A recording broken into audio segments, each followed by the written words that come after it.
Hi, welcome back to our Road to Steam series, a series in which we'll be creating a game from scratch. Previously on our Who's Dev Diaries, we went in depth on how we design our enemies, and created our first two fully fledged foes, the Grunt and the Shield Bearer. In today's episode, we'll continue this enemy-making journey by creating two additional adversaries, the Shade and the Ranger.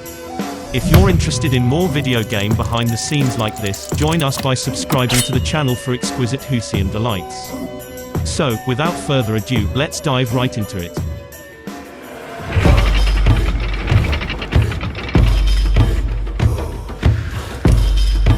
The next addition to our roster will be the Shade. Compared to our previous enemies, this foe has a couple of quirks that make it a slippery target on the battlefield. The Shade belongs to the Rogue class. This category of enemies specializes in evasion tactics. To stay true to this theme, we granted the Shade the ability to evade player attacks. You might have gotten a glimpse of this in our previous devlog, where we teased this specific mechanic. The way it works is quite simple. When this enemy gets hit, it switches side and forces a quick reaction from the player to attack in the opposite way. The purpose of this behavior is to mix up the rhythm of combat. Most of our enemies get pushed back in a single direction when hit, allowing for universal follow-ups and crowd control. The Shade, however, brings different and more tricky opportunities to control the fight.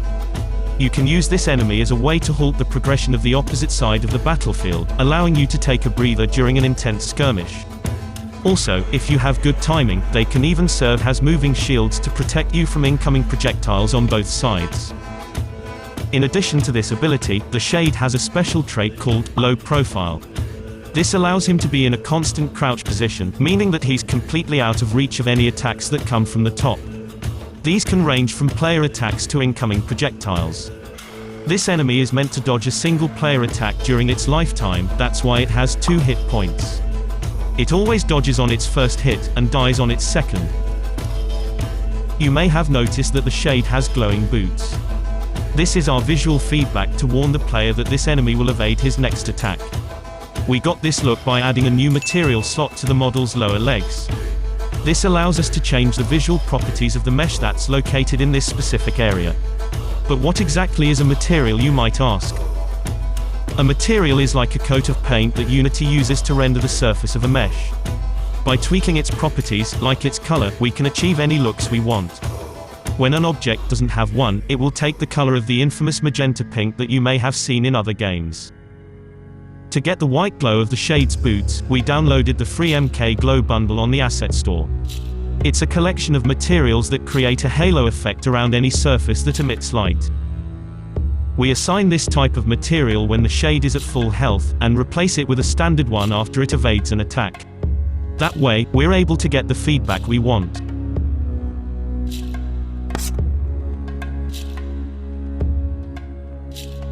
All the enemies we've done so far are equipped with easy-to-use weapons. They are objects that do not bend and that are quite straightforward to animate. When it comes to the Ranger, however, things are a little bit more complicated. As he's a master archer, we'll need to create 3 distinct items to bring his fighting style to life. The first of these accessories is the arrow.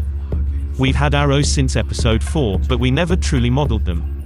We instead used a mismatch of primitive shapes to represent them, as we didn't need a fully fledged model to implement their behaviors at the time. This allowed us to tweak their size to perfectly fit our gameplay needs. Because of that, we can now model our new version of the arrow based on the dimensions of the old one. Our next item on the list is the quiver. It's located on the back of the Ranger, and it's the home of a bundle of arrows. These arrows are scaled down to fit inside the quiver, otherwise they would stick out and feel out of place. With that done, the only item left on the table is the bow. There are 2 components that differentiate the bow from any other weapons we made thus far. The first of these components are the bow limbs. To make the act of firing arrows believable, we need to bend the bow when the enemy looses an arrow. To do this, we'll assign a skeleton to our model like we did in episode 5. One bone for the top arm, and another one for the bottom arm. After linking the mesh to the skeleton, the next step is to create a smooth bend on the bow when we rotate these limbs. To accomplish this, we'll need to paint how much influence a bone has on a specific part of the mesh. Red means that it completely follows the bone movement, and blue means it does not move at all. Every other color represents a specific influence amount between these two extremes. We tweak these values until we're satisfied with the shape the mesh takes when we bend it. The second component that differentiates this weapon is the bowstring. To achieve the look we want, we'll need to make use of the line renderer component of Unity. This allows us to draw a line between 2 points in space. For this to work, we'll set up a point on each ends of the bow, and create a third one where the arrow is supposed to sit. By linking each ends to the center point and moving it horizontally, we can now manually simulate the behavior of a bowstring.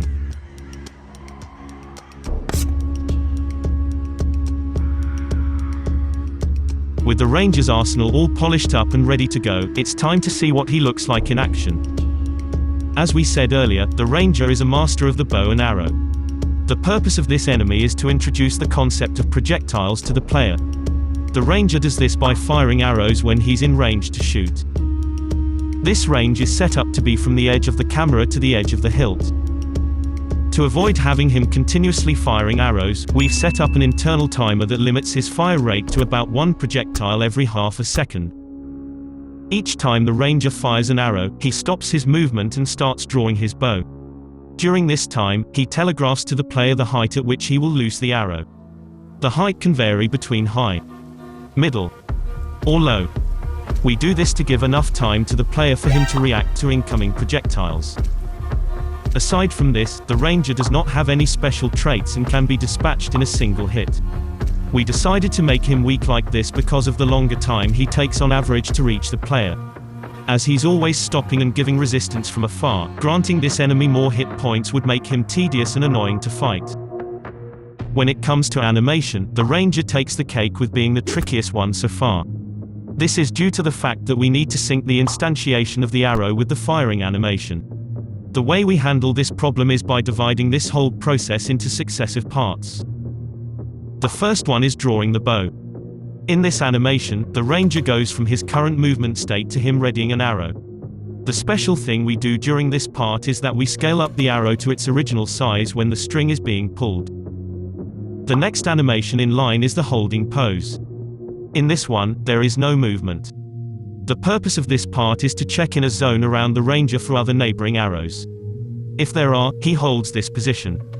If there aren't, we transition to the next animation. In this state, we hide the arrow, spawn a real one in its place, and transition back to our original movement state.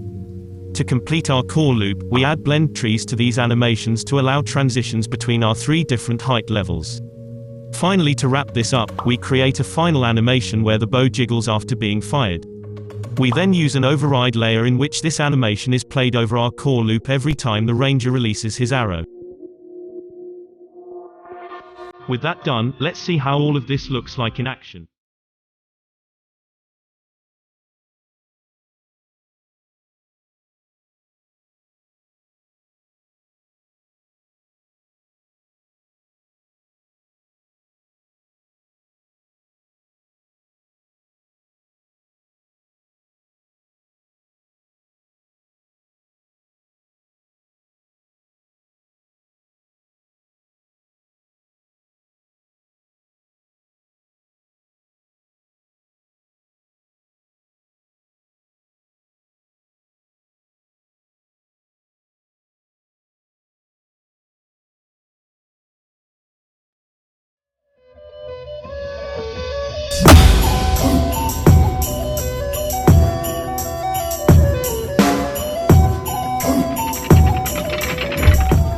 Stay tuned for the 8th episode of our Road to Steam series, where we will cover the progress we'll make on the game in the coming weeks.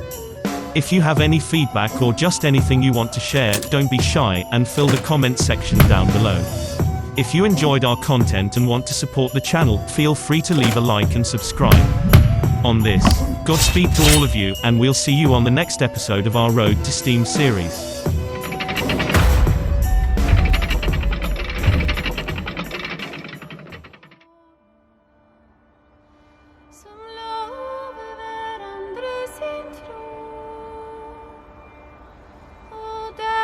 Som skulle